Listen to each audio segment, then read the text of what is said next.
We are speaking with Dan Reed of the Dan Reed Network. The new album, Let's Hear It for the King, available in June anywhere music is sold and streamed. To pick it up when you can. And as we say here in Montreal, along with the dogs in the background, bonjour, Dan. How are you?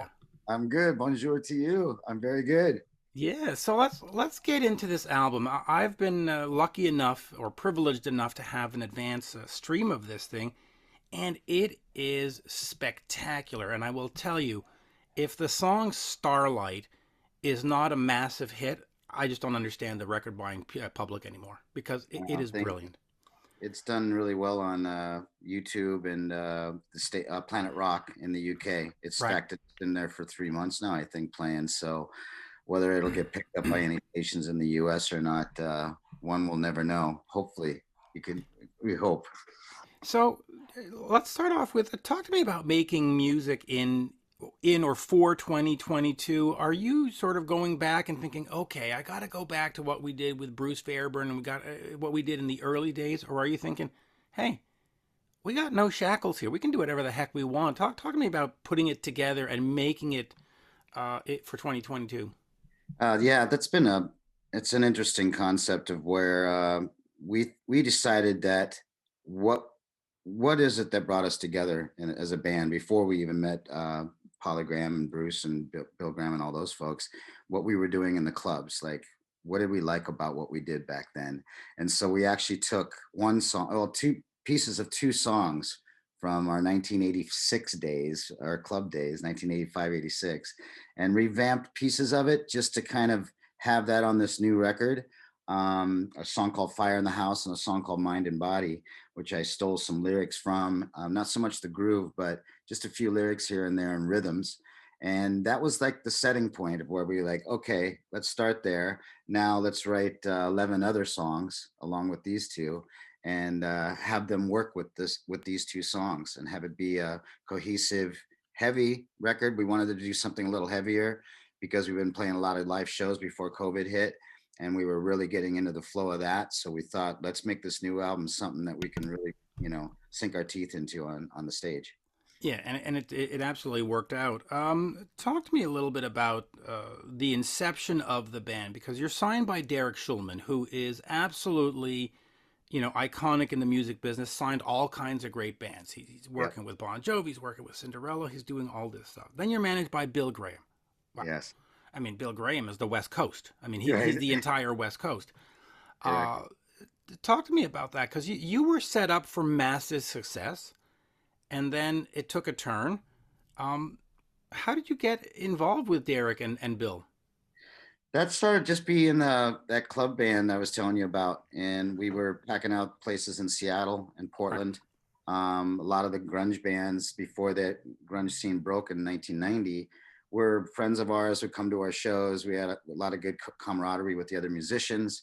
We felt like we were doing something a little unique, where we were mixing in those Marshall guitars with synthesizer funk and Melvin's thumb on the bass. Right. Um, and then Dan Pred grew up listening to like Rush and Dixie Dregs, the drummer.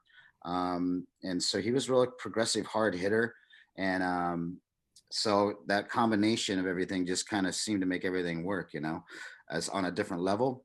So it brought the attention of a few labels that came and saw us. First, they turned us down.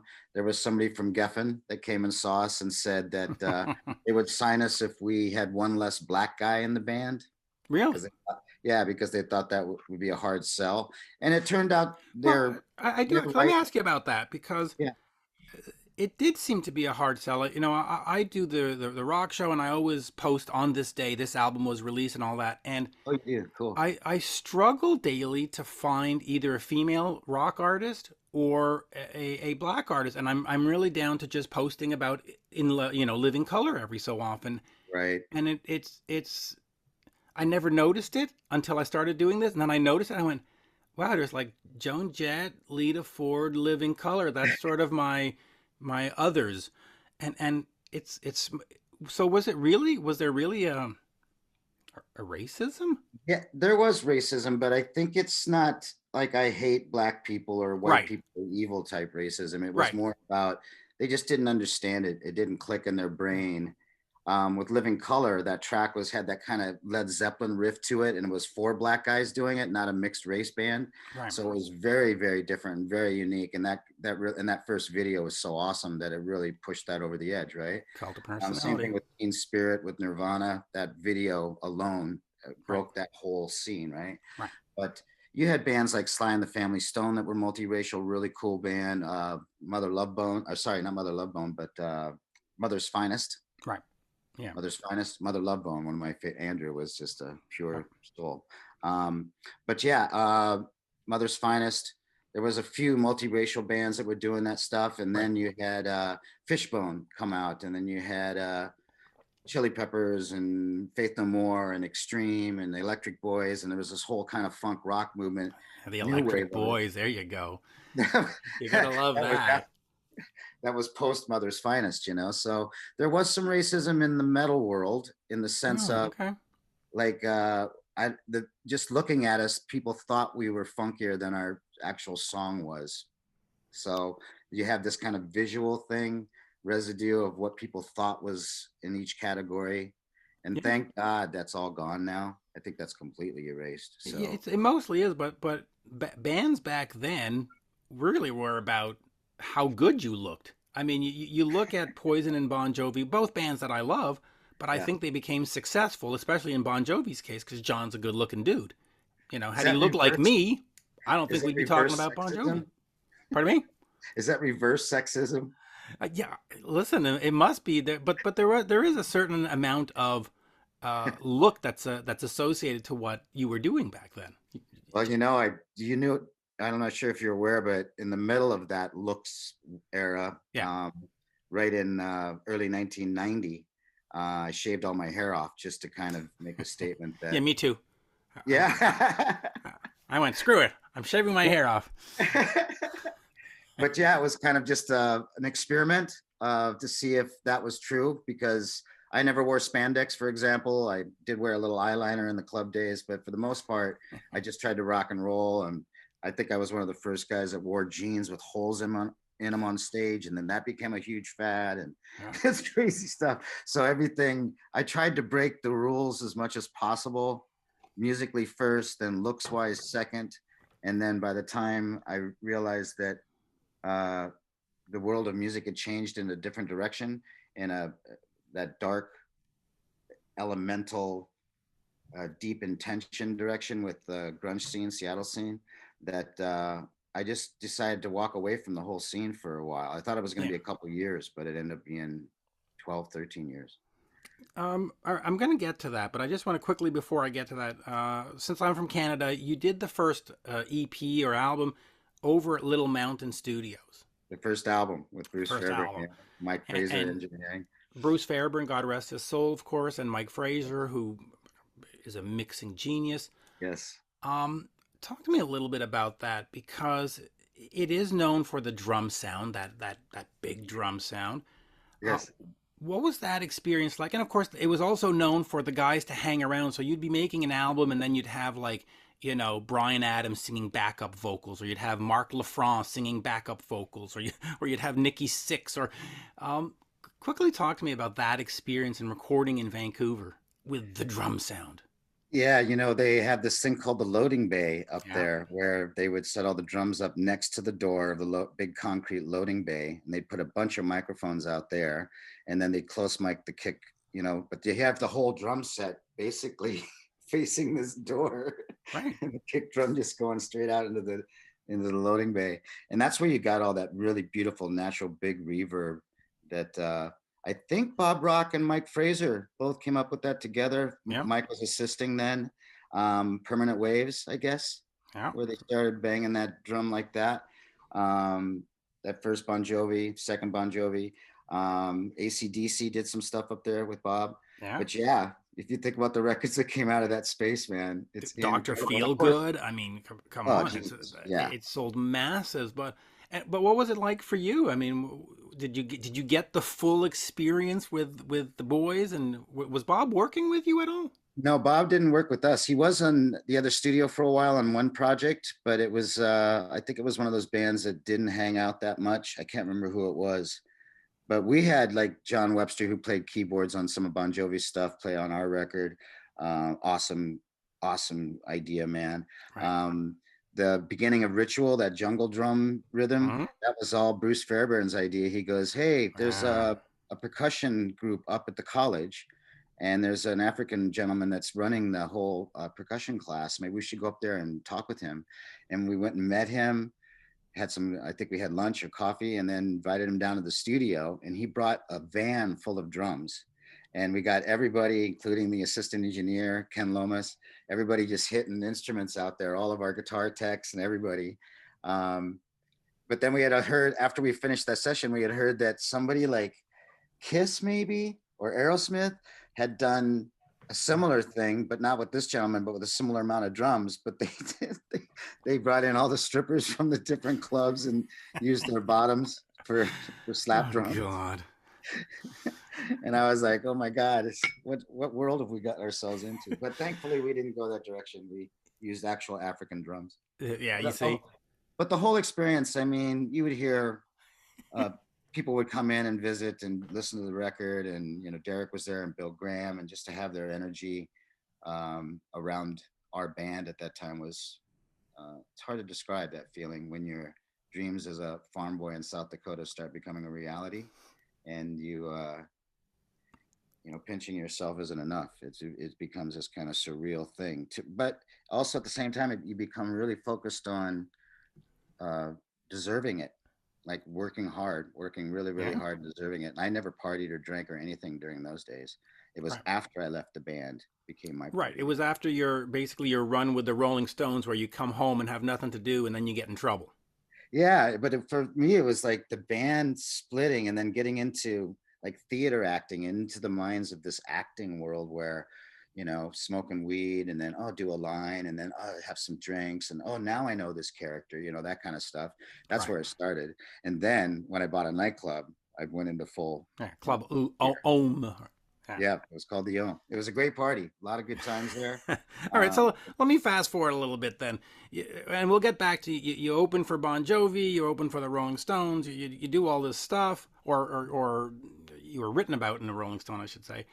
Um, you come back, you take this time off, you get into trouble. Um, was it just going to be like we're taking a couple of years off and we'll get back together, or man, we're not getting the success we have. We just need to call it a day and you say, okay, I'm going to go into construction. I'm going to open this club. I did that. Yeah. You did all that stuff, and all of a sudden, you're sort of off the mark for like 20 years. You, you sort of talk to me about those times and how did it get away from you so fast? Well, it was an interesting thing that happened after the band. After I left the band, this is like '93. I started a record label. Released about 5 or 6 local bands on that. This is before the party days. And then I wrote a few different feature film scripts, produced a feature that produced and edited, did some acting in it. And that was a great experience. And then when we were getting ready to do the second feature film, this was all the theater days were all in there too as well. I did 3 plays in Portland to kind of try to get the acting chops up. The nightclub, bought the nightclub in 1999. So there was 6 years there where being very productive, but other things without music. Right. But then the club years, I was there about 3 years, 99 to 2002.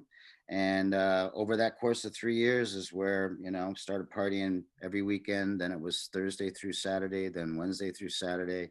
And by that last year, it was partying every day, Wow. and having a great time, but getting thinner and not getting a lot of sleep. And then my father got ill with cancer, and I had to Wow. stay home and take care of him, and that's what sobered me up. So I got clean after he passed away, Hmm. um, and that's when I did construction work for a year, and then went off to India and lived in a monastery for a year. Well, that's what. Yeah, I want to talk to you about that because you actually interviewed the Dalai Lama. Yeah, that was in 1992. And when I decided in 2003, after the construction work, that I wanted to go somewhere to just kind of chill, I realized it was Dharamsala, the same place we had interviewed the Dalai Lama a decade earlier. Wow. Um, and that was just what I needed, just what the doctor ordered. meditating every day, only having candlelight. There was no Yeah. hot water. You're painting, you're cleaning, cooking, gardening, and doing a lot of meditations, 4 or 5 hours of meditation every day. So, So well, after a talk to me year of about that, that spiritual path, about that spiritual path, because it's quite a story. I mean, you think about it. You've got, Bill Graham, your Little Mountain Studio, opening for Bon Jovi, Rolling Stones, blah, blah, blah. You've got a nightclub, you're the party boy. And then suddenly you go, enough. yeah, And you go down this spiritual path. Um, were you at a point where, and maybe it's dark to say this, but were you at a point where you were suicidal and just said, F it, I got to get out of this. yeah, I gotta bail. that's a good question. I wouldn't say that I was ever suicidal, but I was so self-destructive that I could have died any day. Hmm. Let's put it that way. So I was playing with suicide constantly Right, without thinking of it in a negative way. right. So I woke up one day after not sleeping for 3 nights, Wow. in my backyard. Don't remember how I got there, and my dog was licking my face, going, When are you going to take me for a walk or feed me, whatever. Um, and it was that day. I think it was literally maybe 3 or 4 weeks later that my dad was diagnosed with cancer. God. And granted, he lived a good long life, 92 years old when he passed away. 92. Yeah, still putting up Christmas tree lights on the house at 91. So I have Okay. that crazy work ethic in my head that I Uh, have to deal with. my dad actually turns 92 this year. Oh my God. So you're right there, I'm right Awesome. there. Yeah. We had a long time with our dads, and my mom, Yeah. she lost another decade after him. So And I'll just quickly turn to, I'll just give you my dad's story. He has dementia and all this. And at Christmas, they said, you got to prepare and we got to get the will and we got to, and they said, oh, we feel so sorry. And I went, feel sorry? I have yeah, friends who had dads die when they were 30. I yeah, got 60 extra years. yeah, Don't be sorry. That's a yeah. good long life, you know. That's a very good way to look at it, sir. It's Well, great. yeah. I mean, listen, how many friends do you know where you go, oh, my dad died when I was 15. My dad died when I was 30. Tons. Tons. I got 90, Yeah, 92. yeah. We We had lucked out, there, yeah, for sure. you know. Absolutely. So when you pull up stake and move over to India and I mean, how drastic was it? Did you just sort of just sell everything? You sold the club, you sell the house, you sell your knickknacks and just say, I'm out? That's exactly what I did. And Wow. I gave my mom a grip of money to make sure she didn't have to worry about anything over her social security payments every month. Wow. And I took just enough to know that I could live away for a year in India. I kind of knew what the costs were going to be. But then it became cheaper because I lived at the monastery for 11 months out of my Wow. 13 months there. So it was, yeah, that was a great experience. But I started writing music again. Yeah. These Tibetan monks wanted me to start teaching them rock and roll songs that they had heard on the radio, but didn't ever understood the lyrics. That's So funny. like "We Will Rock You" by Queen was the first one. A monk, we were out washing our clothes in the stream, and he goes, "Dan, do you know this song that goes?" Oh my And I God. was like, I "Holy can suddenly see a Bollywood scene where you're washing your clothes and then the music starts and everybody starts dancing. yeah, yeah." Oh, that's No, hilarious. I didn't remember all the lyrics to the song, so I went to this internet cafe in Dharamsala, printed them out, and so I taught him "We Will Rock You," and then I bought this little acoustic guitar to teach him some songs, and pretty soon I started writing songs. So my first song writing after a decade, I guess, was a song for them called "On Your Side." It was a thank you letter to the monks for Right. allowing me in their circle, and that's a song that was on my first solo album that came out. That came out. Yeah. All right. So now we're in 2022. You've got the new album coming out, which I've heard, and it's fantastic. I love it. I Right on. actually pre-ordered it from your website. I loved it so much, Oh my God, thank you. and I'm not kidding. Appreciate that, Mitch. Thanks, brother. Hey, you got to support. How do you look back at your path, from now? I mean, you look back at everything you did with the bill and the this and the monks, and are you happy where you are, or do you think, man, I should have done that? Man, we should have just toured through the '90s. Man, we should have just never broken up the band. Man, I should have just stayed in construction. How do you sort of take Yeah, stock of it now? I don't really think about it that way. I'm always kind of looking at each week should be kind of a new adventure. Right. I do have some regrets. It's more about how I left people hanging throughout those different life changes, which thankfully most people I've apologized to properly and become friends again with. There's still a couple people in the management area that, Bill passed. The interesting thing is that Bill and I talked about a week before he passed away in that horrible crash. Hmm. Um, and we hadn't talked for a couple of years because we went with Q Prime with Cliff and Peter. Yeah. Um, I for mean, that right before the Rolling Stones tour and stuff. And I felt bad because I really loved working with Bill one on one. And then whenever he got busy with other stuff, I felt like I didn't have that same relationship with him. right. And it was either I needed to demand more time from him, which would make his other projects, which are so much more important than the network in my eyes, um, have him to take time away from those things. So I was forced with the decision, and I told Bill, "Look, man, I don't want you to take time away from these other folks, but I also miss you, and I need your advice more than we're getting at the time." Right. But so we didn't talk for a couple of years because Huh. that's just what you do when you split up. But then we did Mhm. talk about a week before he died. He had just done that film with Bugsy with Yeah. Warren Beatty, and he did wonderful acting in there. And that was at that time I was also studying acting and doing this theater stuff in Portland. And so we had a good chat about acting and about where we were at in our life. And he said he was really looking forward to focusing on becoming an actor more. Wow. Now, I don't know how much more time you have, but I'll just give you a couple more questions. In terms of Sure. the acting and the writing and it shows, of course, that you're a creative person. Is there the same sort of creative thrill from writing a song as to writing a script or as to acting? Or are they two very different creative planes and you get a different high, for the lack of a better word, Yeah, from doing one or the other? it's interesting. I think, I think the high is the same with writing music, writing screenplays, acting, editing, Right. looking at a shot that you storyboarded and it turned out even better, that Right. kind of high, um, is the same as like, oh, that melody, I've heard it before, but I haven't, Right. that familiar melody that no one's quite sang this way yet, or a turn of a phrase that you've heard a million times, but not quite said in that way. There's that kind of creative high, but each one of those crafts is different in that you're painting with a airbrush, or spray paint, or you're painting with a fine brush.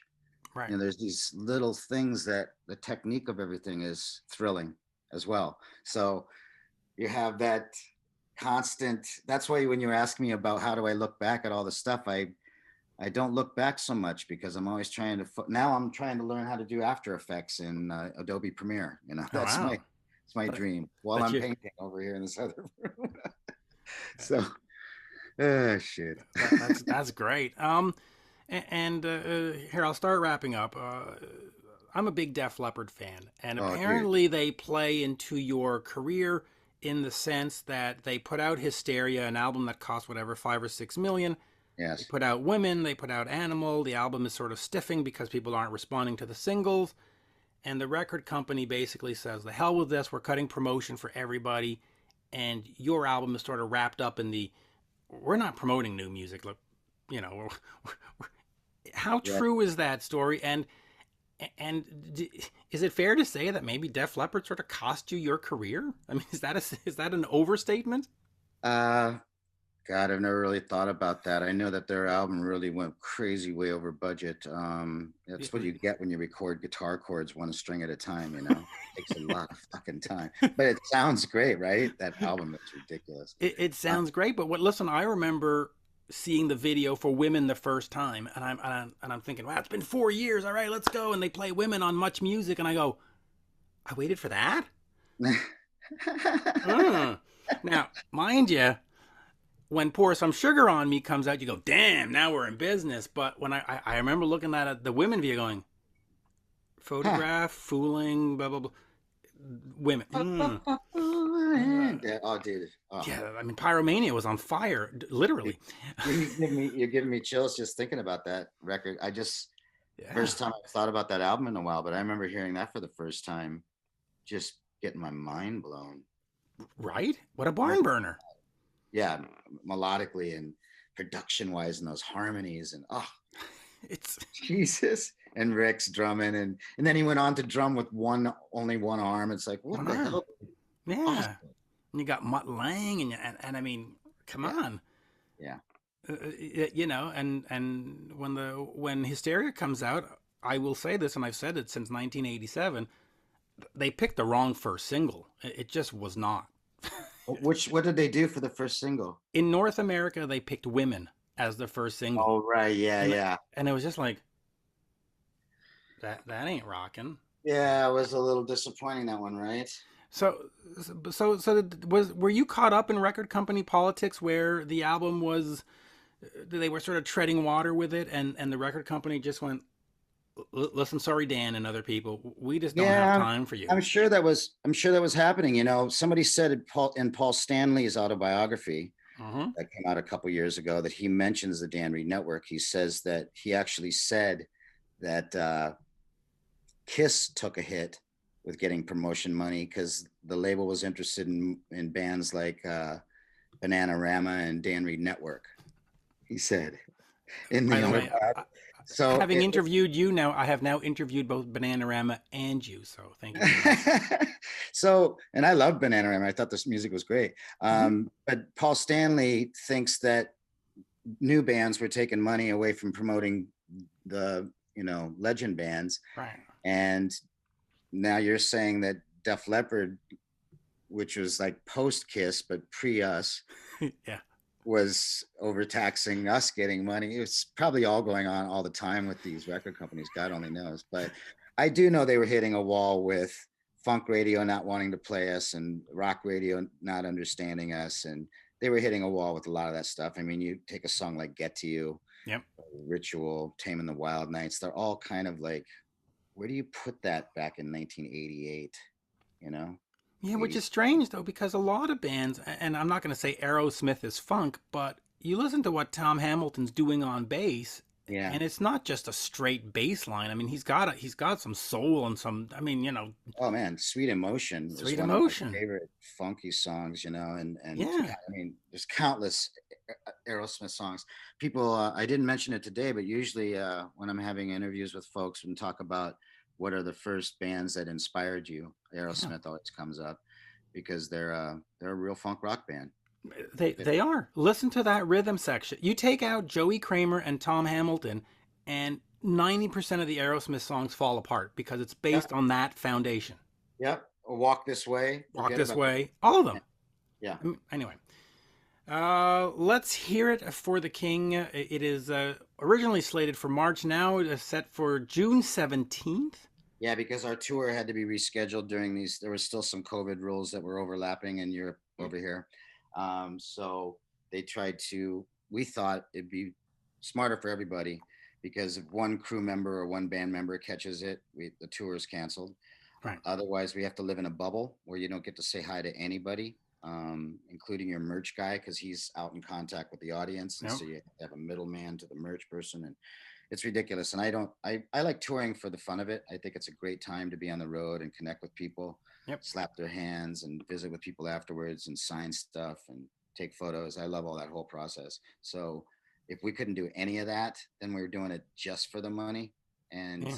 it's, It's a weird conundrum because just sitting at home sucks, but yeah, getting out on the road and not being able to be on the road in the yeah, traditional sense sucks. absolutely. So, Yeah. So I just made my sucky home time more creative. So I'm painting and learning, VFX stuff. yeah, well, hey, listen. Um, what can I say? Merci beaucoup, as we say here in Montreal. Head over to the Dan Reed Network website. You can pick up the CD along with a hoodie and a King t-shirt. Look at this. This merch is fantastic. Box set stuff too. Yeah. Yeah, this stuff. And I'm currently writing handwritten lyrics for all the songs that are going to go into some of the box sets. There's 13 songs, so 13 box sets. People are going to get lucky, like the golden ticket in Willy Wonka. Oh, I hope I. Oh, did I get a? Oh no, I think I just got the regular CD. But whatever.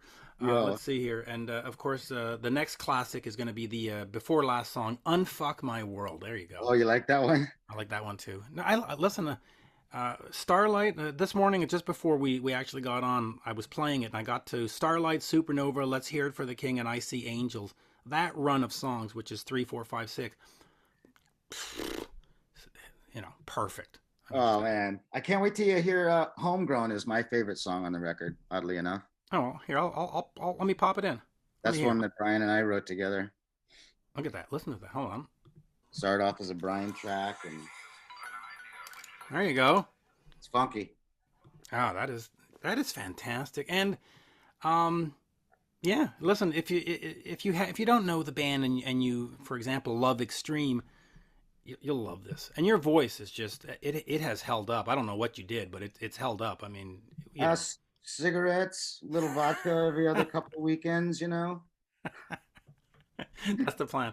Uh, Dan, merci beaucoup. Thank you so much. Absolute pleasure. Hope you enjoyed this. I had a great time chatting. Anytime we want to do this, I'm up for it, brother. Absolutely. You just reach out or have Peter reach out and we'll do it. Yeah, and I In hope to fact, come back. I just would like to say I hope we get messages from time to time, people asking if we're ever coming to Canada to play, and I would love that to happen. So me too. um, I thank you for spreading the word. Maybe that's going to help us make that a reality. Come to And Montreal. I'll throw this out here. My co-host, who's generally here, he's the number one DJ in Montreal, top 40, the whole Wow, thing. He wow. really wanted to talk to you, but his grandmother's 85 or whatever, and she actually had an appointment this morning. He had to take her to it. Mm. But since the album comes out in June, let's do another one like in end of May, and we'll get Absolutely, the three of us on here. I'm on it. I'd be happy to do that. Yeah, And let Peter know. I'll let Peter know because Jeremy really wanted to talk to you, but he's like, dude, I have an appointment with my grandma. I can't get out of it. It's 9 in the because we normally tape at 2. yeah, gotcha, understood. So I he's can do like, that. The next time I can do 2 o'clock. Your time is 11 p.m. my time. No problem. perfect. Well, let's do that and let's replug this in May. Okay. You'll get So I a might have double dose. at 11 o'clock at night. I might have smoked half a bowl. So maybe we have we can start talking about aliens and stuff. That'll be perfect. Merci, monsieur. Thank you, Hey, sir. tell Jeremy I hope his grandmother's okay, and Yeah. I look forward to when we chat again, brother. Thank you, sir. Cheers. All right. Have a great Monday. You too. Bonsoir. All right, let me turn this off. There you go.